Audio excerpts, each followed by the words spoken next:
कि मुख्यमंत्री हमको तेजस्वी को बनाना है, मुख्यमंत्री तेजस्वी को बनाना है, मुख्यमंत्री तेजस्वी को बनाना है।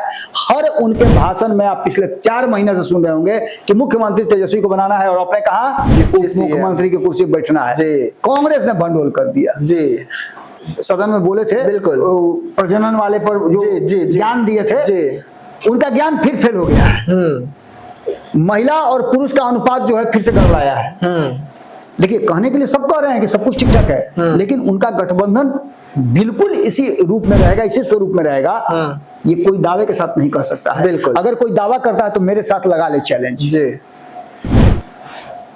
मैं 200% श्योर हूं कि जो वर्तमान परिस्थिति, और मैंने तो उसके लिए आंकड़े भी पेश कर दिए हैं जी, कि माइनस नीतीश मैं एनडीए गठबंधन को इस बार चुनाव लड़ता हुआ देख रहा हूं जी। नोरमा ग्रुप, जो सोचता है वो करता है, आपके अपने सपनों का आशियाना।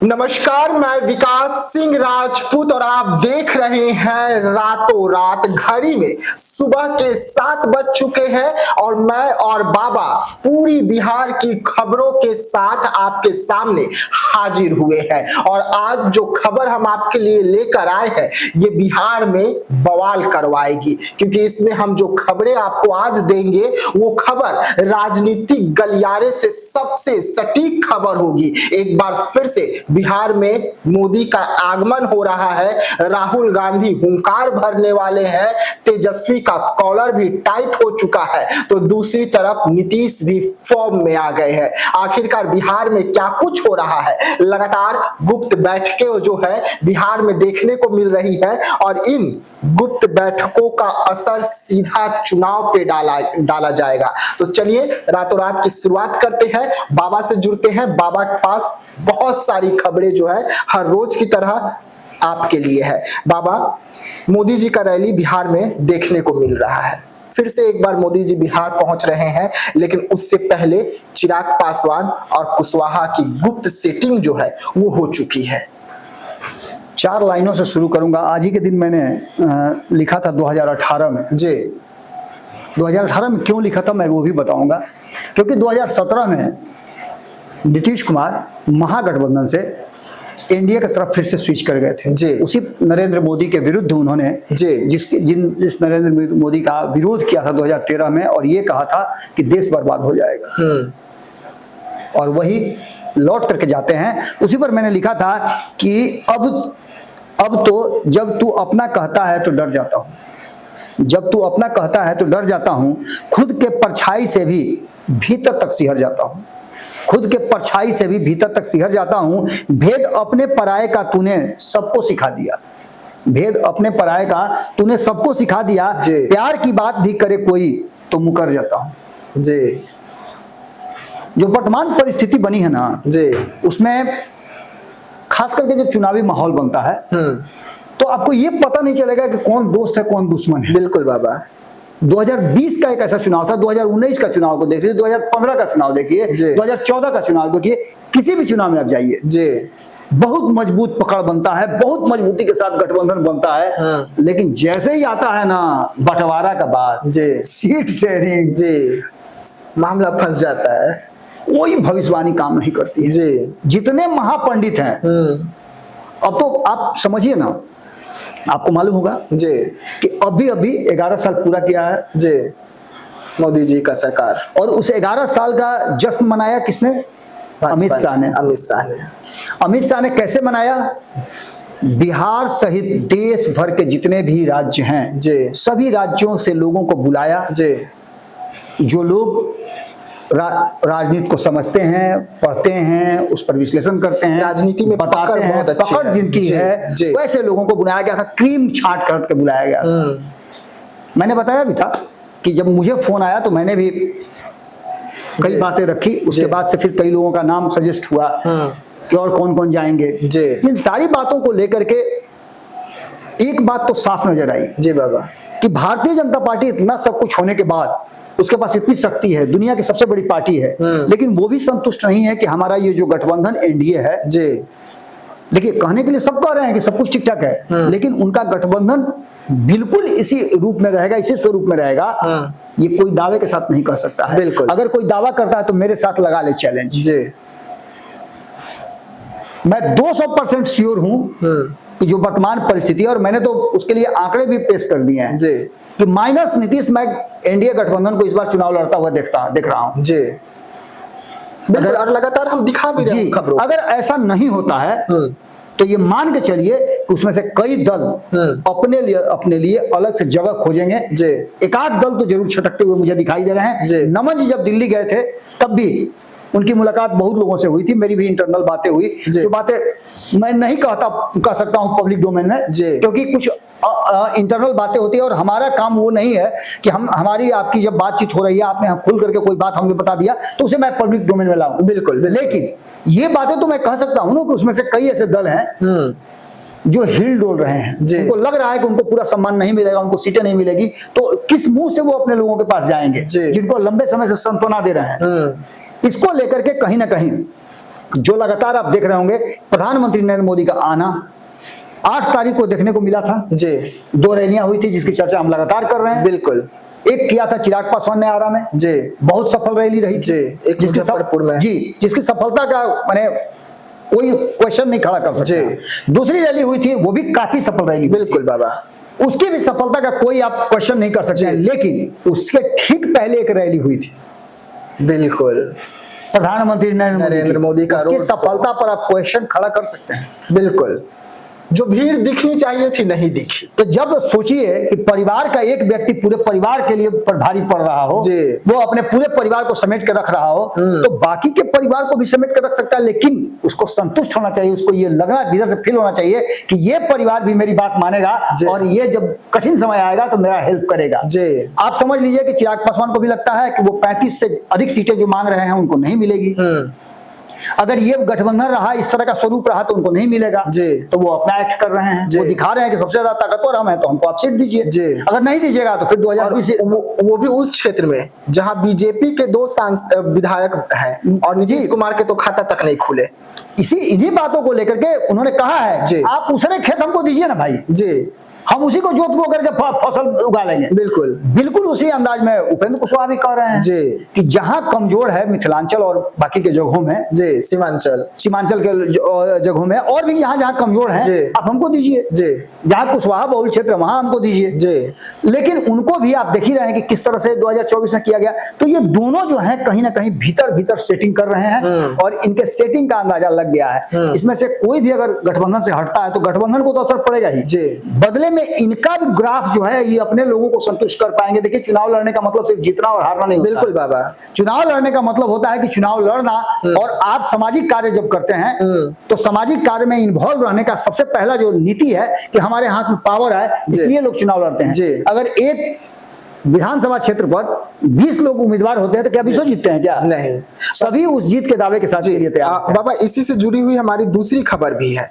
बिहार में मोदी जी का आगमन है, लेकिन उससे पहले मोदी की लॉटरी जो है वो लगती हुई नजर आ रही है, और नीतीश कुमार के बारे में कहा जा रहा है कि वो भी कॉलर जो है पूरा टाइट करके बैठे हुए हैं कि अब की बार मोदी जी को छोड़ेंगे नहीं बिहार में। देखिए, कल जब हमारे रिपोर्टर बात कर रहे थे उससे पहले मैंने खबर कर लिया विश्व बैंक का एक नया जो समीक्षा आया है, उस समीक्षा में भारत को दिखाया गया है कि वो तेजी से ग्रो करने वाला देश बना है और इसमें कई सूचकांक हैं जिसमें उसका ग्राफ बहुत हाई हुआ है। उसमें सबसे ज्यादा गरीबी को रखा गया है। गरीबी के मामले में भारत बहुत पीछे था, जिसने पिछले 10-11 सालों में बहुत तेजी से गरीबी को समाप्त किया है। और इसमें आंकड़ा जो है सिर्फ देश का ही नहीं, बिहार का भी ग्राफ उसमें बहुत तेजी से बढ़ा है। कई मुद्दों पर बिहार जो है, अभी एक सर्वे आया है जिसमें वो नीतीश कुमार वाला जो था ना, सदन में बोले थे, बिल्कुल प्रजनन वाले पर जो ज्ञान दिए थे, उनका ज्ञान फिर फेल हो गया है। महिला और पुरुष का अनुपात जो है फिर से गड़बड़ाया है। पुरुषों के अनुपात में महिलाएं काफी कम हुई है, जबकि वो मैच कर रही थी। अब नीतीश कुमार क्या फॉर्मूला देंगे? अगला विधानसभा बहुत जल्दी होने वाला है, बिल्कुल मानसून सत्र, तो उसमें हम लोग देखेंगे क्या ज्ञान देते हैं इस पर। लेकिन एक बात तो आप मान के चलिए कि एक तरफ जहां 10 साल की जो 11 साल की सरकार है, उस सरकार को लेकर के और पिछले कई रिकॉर्ड ध्वस्त करते हुए मोदी सरकार ने एक बेहतर काम किया है, जिसको विश्व बैंक ने सराहा भी है, और उसके लिए कई ऐसे रास्ते भी खुलते नजर आ रहे हैं। यानी कि गरीबी के सूचकांक में भारत जो है वो ऊपर आया है, यानी कि गरीबी कम हुई है और पिछले कई रिकॉर्ड को ध्वस्त किया है। पूरे आंकड़े देखना है आप तो भारत लाइव पे जाकर देख सकते हैं, हमने उस पर भी खबर किया है, पूरा विश्लेषण आपको बताया जी। बाबा अगली खबर बहुत बड़ी है जी। बिहार में चुनाव है, चुनाव की तमाम पार्टियां तैयारी कर रही है, लेकिन सन ऑफ मल्लाह मुकेश सहनी को लेकर संशय लगातार बना हुआ है कि मुकेश सहनी का अगला कदम क्या होगा। और अब जो खबरें मुकेश सहनी के लिए निकलकर सामने आ रही है कि मुकेश सहनी भाजपा की ओर चले हैं। अब मुकेश सहनी का महागठबंधन में दिल भर चुका है, नाता तोड़ने के लिए तैयार हो गए हैं। भगवान कृष्ण जब छोटे थे जी तो उनको जिम्मेवारी मिली थी गाय चराने की, तो गाय चराने के लिए जाते थे ना, तो रास्ता में बहुत सारा खेल करते थे। किसी का मक्खन चुरा के खा जाते थे, कभी गाय का दूध उधर सबको बांट के पिला देते थे जी। तो घर आए तो गाय दूध नहीं दे रही थी, तो माँ उनकी बोली कि क्या तुम करते हो, इतना दिन भर चराते हो, ठीक से चला नहीं रहे हो, कहा इसलिए कि दूध नहीं दे रही है गाय। तो बोले कि सुन माँ, मैं तो ठीक से चरा रहा हूँ, अभी गाय ही नहीं दूध देती है, तो उससे अच्छा है कि ये ले अपनी लकुटी कमरिया, बहुत ही नाच नचाए। बिल्कुल मुकेश सहनी उसी अंदाज में है। अब तक बेचारे लड़ रहे थे इसलिए कि मुख्यमंत्री हमको तेजस्वी को बनाना है, मुख्यमंत्री तेजस्वी को बनाना है, मुख्यमंत्री तेजस्वी को बनाना है। हर उनके भाषण में आप पिछले 4 महीने से सुन रहे होंगे कि मुख्यमंत्री तेजस्वी को बनाना है, और आपने कहा मुख्यमंत्री की कुर्सी बैठना है। कांग्रेस ने भंडोल कर दिया जी, ऐसा भंडोल उनका खेल किया कि नया जो सर्वे पोल टेकर का आया है, जिस पर हम और नमन जी ने खबर भी किया है, वो खबर भी आपको देखने को मिलेगा। उस खबर में आप देखिएगा, बड़ा ही कहा जाए तो नमन जी वाले स्टाइल में वो खबर हुआ है जी, जिसमें एक से एक छंद, अलंकार और ट्विस्ट आपको देखने को मिलेगा। बिल्कुल, तो वो आप देखिएगा जरूर। जहां तक मुकेश सहनी का सवाल है, तो मुकेश सहनी को जैसा लगता है कि अगर उनको महागठबंधन में अधिक सीटें मिल जाएं जी, मुख्यमंत्री की कुर्सी मिल जाए, उप मुख्यमंत्री की, तो बहुत बढ़िया। अगर नहीं मिलता है तो उसके लिए जाने ही जाते हैं ना। बिल्कुल बाबा, जब बीच में भाग जाते हैं तो इस बार पहले ही से अपना तैयारी कर रहे हैं। अब बाबा मुकेश सहनी को याद होगा ना कि यही तेजस्वी यादव है जिन्होंने मेरे पीठ में खंजर घोंपा। तो अब खंजर भोंके थे कि नहीं बोले थे, खून नहीं हम लोग को नजर आया था। नहीं, लेकिन बोले ना कि खंजर घोंपा गया। खंजर घोंपने वाली बात इन्होंने कहा था। इस बार खंजर की बात नहीं है, पूरे लोकसभा चुनाव में अगर तेजस्वी यादव का कोई सबसे परम प्रिय था जी, मछली खाता था, संतरा खाता था, तो वो थे मुकेश सहनी। गर्मी में सत्तू का मजा लिया गया, सारा चीज नजर आया और वो वही थे। अब जो वर्तमान परिस्थिति बनी है उसमें परिस्थितियां बदल रही हैं, क्योंकि कांग्रेस 1 इंच भी पीछे हटने के लिए तैयार नहीं है जी। जो सीटें बताई गई हैं, जो सर्वे रिपोर्ट में आया है, उसमें तो 12 से 15 सीटें मिलती हुई दिखाई दे रही हैं। तो किसको नाराज करेंगे? लाइन लगा के रोज लोग उनके पार्टी में ज्वाइन कर रहे हैं, बिल्कुल एक से एक दिग्गज ज्वाइन कर रहे हैं और उनके यहाँ जा करके वो भी खूब कर रहे हैं। कल ही देखे कि महाराजगंज में मार एकदम लगा के जैसे अपने उप मुख्यमंत्री कुर्सी पर बैठ गए हैं और वहां के उम्मीदवार को, उस बच्चा को ले जा करके और उसको विधायक बना करके सदन में बैठा करके भाषण हो रहा है। आप सिंपल सी बात समझिए कि अभी दिल्ली बहुत दूर है, बहुत सारे पापड़ बेलने हैं, एकदम पूरा बेलना से बेलिएगा, जितना पतला कीजिएगा ना उतना ही ज्यादा। पापड़ को कभी देखे हैं कि नहीं आप जी? पापड़ सेके हैं कभी जी? बिल्कुल। जब पापड़ डालिएगा तेल में ना तो एकदम लुरुपुर हो जाता है, एकदम ऐसे टाइट रहता है, और जैसे डालिएगा ना तो ऐसे सिकुड़ जाता है, और जब सिकुड़ने के बाद जब छना जाता है तो ऐसे ऐसे करके खड़ा होता है, ऐसे टाइट हो जाता है। वही स्थिति जो है ना मुकेश सहनी की पार्टी का नजर आ रहा है। अभी आप पापड़ की तरह है, बाद में जब आपको छाना जाएगा, जब उसके लिए तैयारी की जाएगी तो देखना होगा कि आपका क्या रहता है, कितना टाइट रहते हैं। लेकिन एक बात पक्का है कि महागठबंधन में जो मेरा फॉर्मूला है, जिस फॉर्मूले पर मैं सोच रहा हूं, मेरी नजर जहां जा रही है, मैं जिस तरह से बिहार की राजनीति को देख पा रहा हूं, उसमें अगर नीतीश कुमार एनडीए है तो उसमें मुकेश सहनी की जगह बनती है। और मुकेश सहनी का क्या है, आईपी गुप्ता का जगह बन रहा है। 2 दिन पहले भी उनसे हमारी बात हुई है। बाबा, अब उसी खबर पे हम जी आ रहे हैं। बिहार में एक ऐसी पार्टी जो एंट्री करती है और एंट्री करती है अपने समाज के लिए, अपने समाज को हक और अधिकार दिलाने के लिए। हम बात कर रहे हैं इंडियन इनकलाब पार्टी के राष्ट्रीय अध्यक्ष आईपी गुप्ता की। चुनाव में समय है पर आईपी गुप्ता बिहार में खूब काम कर रहे हैं, काम की शुरुआत कर दिए हैं, ऐलान पर ऐलान कर रहे हैं। देखिए, आईपी गुप्ता के बारे में फिर हम कहेंगे तो लोग कहेगा कि खाली आईपी गुप्ता आप करते रहते हैं। ए भाई सीधा सा बात बताइए, आपको अगर शंकर भगवान पसंद है तो दूसरा देवता का नाम लीजिएगा आप? बिल्कुल नहीं। जब आप अंधेरा में जा रहे हैं तो किसी और का नाम लेके देखिए ना, बिना हनुमान जी के जय हनुमान ज्ञान गुण सागर जय कपीस लोग नहीं करना शुरू कर देते हैं आप। बिल्कुल। जैसे अंधेरा में परछाई अपना नजर आता है तो शुरू हो जाते हैं आप।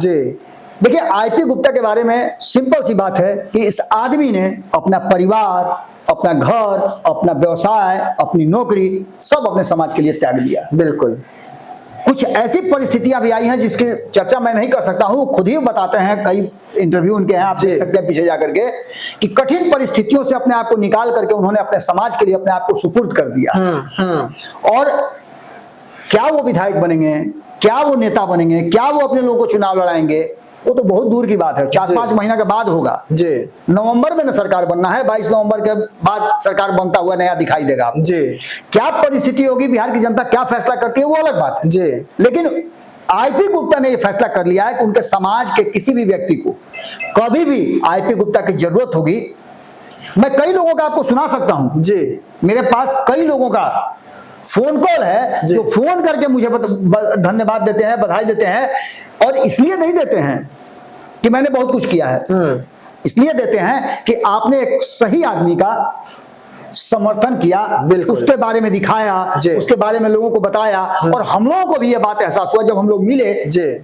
मैं आपको क्या बताएं, एक मजदूर से मेरी बात हो रही थी, आप आश्चर्य कीजिएगा कि उस मजदूर ने कहा कि मैं अपने 3 महीने तक, चुनाव होने से 2 महीना पहले और चुनाव होने के 1 महीना बाद तक, मैं अपना काम धंधा छोड़ करके घूम करके अपने समाज के लोगों को, मैं मजदूर हूं, जो मेरी मदद उन्होंने की है, और मेरे जैसे आदमी को गले लगाया आईपी गुप्ता ने, मेरे कठिन परिस्थितियों में मेरा साथ दिया उन्होंने, और उन्होंने कहा है कि चुनाव के बाद या जब तुमको इच्छा करे तुम अपने यहाँ का काम धंधा छोड़कर तुम मेरे साथ आओ। खुद उनके पिताजी राजमिस्त्री थे, ये भी बात वो बताते हैं, और उस काम देरी दिहाड़ी करने वाले आदमी को उन्होंने जिस तरह से मदद की है, वो आदमी बोला कि मैं आ करके प्रमाण के साथ चुनाव में घूम करके ये बताऊंगा, हमारे समाज को आरक्षण चाहिए, हमें और कुछ नहीं चाहिए। हमको आईपी गुप्ता और हमारा समाज चाहिए। ऐसे में आईपी गुप्ता ने अभी जगदीशपुर में एक घटना घटी है, सोनू नाम के बच्चे की हत्या हुई है। उसके परिवार को 1 लाख रुपया देने का उन्होंने वादा किया है, जिसका हम चाहेंगे कि वीडियो क्लिप थोड़ा सा चला दिया जाए। उन्होंने खुद ही इस बात को कहा है कि उनके जो कैशियर हैं वो जाकर के उनके हाथ में सुपुर्द करेंगे, क्योंकि बैंक वाला मामला में उन्हें फंसना चाहते हैं। बैंक में हो सकता है कि उनका ओवर बैलेंस हो या कुछ और बात हो, तो उनका पैसा कट मत जाए। 1 लाख रुपया उनको हैंड टू हैंड मिलना चाहिए। और ये उनके परिवार को पहली मदद कर रहे हैं। कोई विधायक नहीं करता है जी, कोई नहीं करता है। जिनके पास फंड आते हैं वो नहीं करते हैं। और आप बताइए कि ये आईपी गुप्ता अभी तक किसी पद पर नहीं है, कोई सामाजिक इनको अधिकार नहीं मिला है, लेकिन उसके बावजूद एक पार्टी बनाने के बाद, अपने समाज को साथ में लेकर के चलने के बाद इतना बड़ा योगदान अगर कर रहे हैं, तो निश्चित रूप से ये आदमी चुनाव से पहले खुद को, अपने आप को झोंक चुका है अपने समाज के लिए। और आगे बहुत देखिए क्या क्या होता है। बाबा अगली खबर बहुत बड़ी खबर है। तेजस्वी यादव इस वक्त चुनाव की तैयारी कर रहे हैं। तेजस्वी यादव का सपना है कि लालू प्रसाद यादव के जीते जी कम से कम वो सीएम वाली कुर्सी पर बैठकर अपने पिता का सपना को पूरा करे। इसको लेकर अब तेजस्वी यादव ने महागठबंधन को चेता दिया है, बड़ी फटकार जो है लगाई है, और इस फटकार से महागठबंधन में भगदड़ वाली स्थिति बन गई है। बाबा देखिए, तेजस्वी यादव का चौथी बैठक के दिन का जो तस्वीर है ना विकास, मैंने आपसे चर्चा भी किया, बिल्कुल मैंने आपके साथ कवर भी किया था और बताया भी था कि चौथी बैठक में जो बॉडी लैंग्वेज नजर आया तेजस्वी यादव का ना, वो पुराने लालू स्टाइल में आ गए। देखिए, थोड़ा सा लोगों को खराब लग सकता है, मैं खबर कर रहा हूँ, लेकिन ये जो आप देख रहे होंगे ना, ऐसे बैठना लालू यादव का स्टाइल और लोगों का आना, ये लालू प्रसाद की पहचान थी। तो सामाजिक न्याय की बात जरूर करते थे, लेकिन अपने पैर के सामने लोगों को बैठाया करते थे। अपने जन्मदिन के दिन इसी विवाद में वो फंसे भी हैं। मैं ये नहीं कहता हूं कि उन्होंने गलती किया है, क्या किया है वो तो समझे, वो आयोग समझे और बाकी के लोग समझे। मैं माफी चाहूंगा मैं पैर ऊपर रखने के लिए, लेकिन चूंकि ये बताना इसलिए जरूरी था, यही वो विवाद है जिस विवाद के चलते इतना सारा बवेला झमेला हुआ है। जिसके चलते आपको यह भी पता होगा कि राज्यपाल तक ज्ञापन देने की बात सामने आ गई। जी। अब इन सभी परिस्थितियों को अगर बहुत गंभीरता से देखेंगे, आप बारीकी से देखेंगे, तो आपको साफ समझ में आ जाएगा कि तेजस्वी यादव ने चौथी बैठक में जिस तरह से अपने आप को एज ए बॉस रिप्रेजेंट किया, जी, वो अलग बैठे हुए थे। उससे पहले 3 बैठकों में आप देख लीजिएगा उनके दाएं बाएं लोग बैठा करते थे, उनके पार्टी के सहयोगी, उनके माफ कीजिएगा उनके गठबंधन के सहयोगी दल बैठते थे। कभी दाएं कोई होता था, कोई बाएं कोई होता था, लेकिन उस दिन किसी को अपने अगल बगल में नहीं बैठाया। उन्होंने साफ दर्शाया कि मैं बॉस हूं, मेरी बात माननी होगी तुमको, और ये उनका कांग्रेस की तरफ इशारा था। जी। इसके साथ साथ जो चेतावनी उन्होंने दी कि इस तरह का घचर पचर आप लोग कीजिएगा तो आप लोग को समझा देंगे। और इस बीच में आपको एक और बात सुनने को मिली होगी कि तेजस्वी यादव ने यह भी धमकाया है कि इसमें से कोई भी छटकना चाहता है तो जा सकता है, ओवैसी तैयार है। जरूरत नहीं है, किसी की जरूरत नहीं है, ओवैसी तैयार है। जी। यानी ओवैसी की पार्टी ने जो क्या उनको एक ऑफर दे दिया कि हम भी महागठबंधन के साथ रहना चाहते हैं, तो ये उनके पास एक हथियार मिल गया है। और ऐसी स्थिति में आप समझ सकते हैं कि एनडीए गठबंधन की हम बार बार चर्चा कर रहे हैं जी। लेकिन एनडीए गठबंधन से जरा सा भी कम नहीं है महागठबंधन में और भी विषैली बातें निकल करके सामने आ रही हैं। जी, जी। भले ही ग्राफ में कुछ और हो, और इस बीच में एक और परिवर्तन हुआ है कि पोल ट्रैक का एक और जो सर्वे आया है, बिल्कुल, उसमें लोकप्रियता जो है प्रधानमंत्री नरेंद्र मोदी से ज्यादा राहुल गांधी की आनी है बिहार में। इस बात की तरफ साफ साफ इशारा कर रही है कि कहीं ना कहीं अब कांग्रेस जो है समझ गई है कि उसका समय आ गया है, और यहीं से उसको ग्रैब करना है अपनी पूरी शक्ति को। 90 के दशक से पहले वाला या फिर 2015 वाला स्थिति में उसको पहुंचना है, उससे बेहतर करना है, और इसके लिए पूरी टीम तैयार हो गई। जी बाबा, अब बढ़ते हैं बोनस खबर की ओर। जी। बोनस खबर में हम बिहार के जो बड़े तोहफे नीतीश कुमार देते हैं या कुछ बड़ी खबरें रहती हैं जिससे बिहार का युवाओं की भला हो सके, उनको नौकरी मिले या कुछ और, उसमें हम दिखाते हैं। आज क्या है आपके पास बोनस खबर में? देखिए, 2-3 बातें तो बड़ी महत्वपूर्ण है। एक तो नीतीश कुमार को आप देखे होंगे कि चुनाव से जुड़ी कोई बात नहीं कर रहे हैं। जी। आपने देखा है इतने दिनों में चुनाव की कोई पिछले 3 महीना से तो मैं नहीं देख रहा हूं। बिल्कुल बाबा, चुनाव से जुड़ी हुई कोई बात, मीडिया बाइट बंद हो गई। बिल्कुल मीडिया बाइट बंद हो गई है, उसके बाद चुनाव से जुड़ी हुई कोई बात नहीं कर रहे हैं। अपने काम में लगे हुए हैं, लगातार वो रोज प्रतिदिन उद्घाटन से लेकर के शिलान्यास तक कर रहे हैं, नई नई योजनाओं का वो लोगों को सुपुर्द कर रहे हैं। इन सारी बातों के साथ साथ 2-3 बातें बड़ी महत्वपूर्ण है, और वो जानना इसलिए जरूरी है कि 20 जून को एक बार फिर से प्रधानमंत्री का आगमन हो रहा है। जी। इसी बीच में राहुल गांधी का भी कार्यक्रम तय किया जा रहा है, और राहुल गांधी किधर आएंगे, क्या करेंगे, ये भी सारा स्ट्रक्चर बन रहा है। जी। बहुत जल्द वो भी आपको देखने को मिलेगा, क्योंकि प्रधानमंत्री जैसे जाते हैं वैसे राहुल गांधी का एंट्री होता है, और राहुल गांधी जैसे आते हैं उसके बाद प्रधानमंत्री का या किसी और केंद्रीय भाजपा के कद्दावर नेता का एंट्री होता है, और राहुल गांधी जो कह के जाते हैं उस पर मरहम पट्टी करने की जरूरत पड़ती है, या फिर उसको नेगलेक्ट करने की जरूरत पड़ती है। अब सीधा सीधा बात समझ लीजिए कि 20 तारीख को एक घटना घटने वाली है, वो है कि सिवान में प्रधानमंत्री का आगमन हो रहा है। कई योजनाएं देंगे, कई सौगात देंगे, उस मंच पर देखना होगा कि कौन कौन रहता है। इस बार उपेंद्र कुशवाहा का नाम लिया जाता है कि नहीं लिया जाता है? उपेंद्र कुशवाहा सबसे किनारे रहते हैं कि बीच में उनको बुलाया जाता है? ये भी बहुत महत्वपूर्ण बात है, क्योंकि 5 दल हैं, तो पांचों दल का छोटा हो या बड़ा हो, सबकी आप जानते हैं कि चावल का अक्षत का दाना छोटा हो या बड़ा हो, सब एक समान होता है। जी। अब देखना ये होगा कि उपेंद्र कुशवाहा को इससे पहले वाले जो 22 तारीख को हुआ था संभवतः झंझारपुर में, उसमें उनको सबसे किनारे बैठा गया था, जहां उनका तस्वीरें नहीं आया, 24 घंटा के बाद तस्वीर आया, फ्रेम से दूर रखा गया। दूसरी बार जब यहाँ हुआ सासाराम में, तो उनका नाम नहीं अनाउंस हुआ, प्रधानमंत्री उनका नाम भूल गए, अब भूल गए कि उनको भुलवा दिया गया। इस बार क्या होता है ये देखने वाली बात है, क्योंकि सिवान में उनकी सभा होने वाली है प्रधानमंत्री की, तैयारियां सब मिलकर कर रहे हैं, उसमें और दल नजर नहीं आ रहा, 2 ही दल नजर आ रहा है।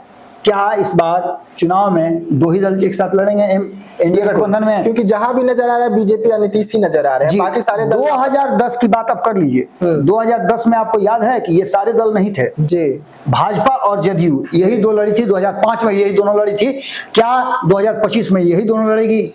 ये भी एक सवाल हो सकता है। 122 और 121 सीट पर लड़ेंगे, या नीतीश कुमार हो सकता है कुछ और सीट बढ़ा करके कहेंगे नहीं भैया 130 पर हम लड़ेंगे, 120 पर आप लड़िए, ये भी हो सकता है। ये परिस्थितियां नजर आ रही हैं, लेकिन उसके साथ साथ एक और डेट आप याद कीजिए, 24 तारीख का। 24 तारीख का डेट जो है कुशवाहा समाज के लिए स्वर्णिम दिन होने वाला है, बहुत बड़ा दिन। अब कैसे स्वर्णिम होगा ये तो 24 तारीख को पता चलेगा, लेकिन थोड़ा हिंट दे देते हैं कि यदि आप कुशवाहा समाज से आते हैं, आप 14% के अंदर हैं, तो आप ये मान के चलिए कि आपको कम से कम 30 से 32 सीटों पर चुनाव लड़ने के लिए बिना पूंजी के, बिना पगहा के, बिना कुछ खर्च किए, खाली आपको अपना प्रोफाइल देना है और ये दावा करना है कि आप लोकप्रिय हैं, आप चुनाव जिता सकते हैं। जी, बस आप प्रोफाइल दीजिएगा और आपको धकाक से सिंबल मिल जाएगा, जाकर के लड़िए और कुशवाहा समाज का कल्याण कराइए। इसके लिए तैयारी हो चुकी है। 24 तारीख को आपको ये सब कुछ पता चल जाएगा। क्या होगा, पिटारे में बंद है, खुलेगा, निकला फटा पोस्टर निकला, हीरो वाली बात है। इसके अलावा एक 29 तारीख का डेट याद कर लीजिए जी। ये 20 तारीख 24 तारीख के बाद वाला डेट है और 29 तारीख के डेट में एक बड़ा फिर से बूम होने वाला है। दो एनडीए गठबंधन के घटक दल एक बार फिर से 8 तारीख की तरह 29 तारीख को अपना शक्ति परीक्षण करने जा रहे हैं और दोनों जी जान से जुटे हुए हैं। जी, क्या परिणाम होगा 29 तारीख को पता चलेगा। लेकिन जहां तक हमारा मानना है कि इसमें से दोनों में से एक दल एनडीए गठबंधन का हिस्सा नहीं रहेगा, या रहेगा तो दोनों रहेगा जी, किसी तीसरे को वो माइनस करेंगे। जी। 5 दलों वाला ये एनडीए गठबंधन नहीं रहेगा, या तो 4 हो जाएगा या 6 हो जाएगा, 5 नहीं रहेगा। जी, चलिए, तो रातों रात देख रहे थे आप और घड़ी में सुबह के 7 बज रहे हैं और बिहार की सबसे महत्वपूर्ण खबरों को लेकर हम हाजिर हुए थे और वादे के अनुसार हम हर रोज इसी तरीके से सुबह 7 बजे आपके लिए आपके मन पसंदीदा शो लेकर आते हैं, जिसमें बात होती है बिहार की, जिसमें बात होती है बदलती हुई बिहार की तस्वीर की। वैसे में अहम खबरों का ये पिटारा कल फिर लेकर हम इसी वक्त इसी समय हाजिर होंगे, तो बने रहिएगा हमारे साथ। तब तक के लिए मुझे यानी कि विकास सिंह राजपूत को दीजिएगा इजाजत। धन्यवाद। वीडियो पसंद आई और वह बिहार के राजनीति और बिहारियत से सरोकार रखेनी तो सब्सक्राइब बटन दबा के चैनल के सब्सक्राइब कर ली। ओजे एगो घंटी बा, ओकरा बटन दबा देला से कुल सटीक और मारक खबर रुआ मुफ्त में मिल जाई। अगर रुआ पत्रकारिता के हमनी के नया प्रयोग में सहयोग कर चाहतानी तो ज्वाइन बटन दबा दी। पेटीएम नंबर नोट कर ली 9386816700। धन्यवाद।